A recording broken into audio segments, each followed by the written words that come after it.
বাংলাদেশের যত্রতত্র পড়ে থাকা ময়লার ভাগাড়গুলোকে এবার কাজে লাগাতে চায় চীন। ভাগাড়ে থাকা বর্জ্যগুলোকে প্রক্রিয়াজাত করে বিদ্যুৎ উৎপাদন করতে চায় দেশটি। এতে করে বাংলাদেশে বিদ্যুতের ঘাটতি কমার পাশাপাশি মুক্তি মিলবে ময়লার দুর্গন্ধ থেকেও। সানজিদা আফরিনের ডেস্ক রিপোর্ট।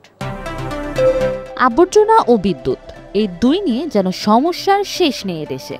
একদিকে প্রয়োজনের তুলনায় যেমন ঘাটতি আছে বিদ্যুতের, অপরদিকে যত্রতত্র ময়লার ভাগাড়ের দুর্গন্ধে অতিষ্ঠ সাধারণ মানুষ। বিভিন্ন পদক্ষেপেও এই দুই সমস্যাকে আনা যায়নি নিয়ন্ত্রণে। তবে এবার বাংলাদেশের কাছে বর্জ্য চাইল চীন। দেশের সকল সিটি কর্পোরেশনে বর্জ্য ব্যবস্থাপনার মাধ্যমে বিদ্যুৎ উৎপাদনে চীন আগ্রহ প্রকাশ করেন। একই সঙ্গে তারা বাংলাদেশে স্পোর্টস ইকোসিস্টেম গড়ে তুলতেও আগ্রহী।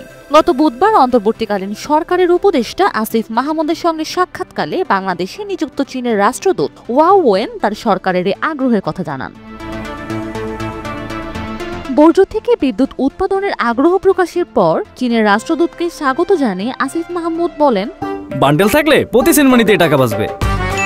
বিকাশ সেনমানি বান্ডেল কিনে জিতুন প্রতি লেনদেনে। চীনের সহযোগিতায় দেশের সব সিটি কর্পোরেশনে বর্জ্য ব্যবস্থাপনার মাধ্যমে বিদ্যুৎ উৎপাদনে বাংলাদেশ সরকার আগ্রহী।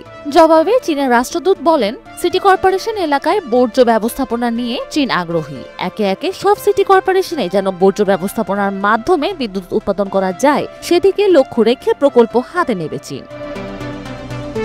শুধুমাত্র বিদ্যুৎ উৎপাদনে নয়, বাংলাদেশ ক্রীড়া অঙ্গন নিয়েও আলোচনা হয়েছে এই সাক্ষাতে। এ বিষয়ে চীনের রাষ্ট্রদূত বলেন, বাংলাদেশ জাতীয় ক্রিকেট দলকে ফ্রেন্ডলি ম্যাচ খেলার জন্য চীনে আমন্ত্রণ জানাতে চান। এমনকি বাংলাদেশের যে কোনো পর্যায়ের খেলোয়াড় কিংবা কোচদের উন্নত প্রশিক্ষণেরও ব্যবস্থা করার আশ্বাস দেন তিনি।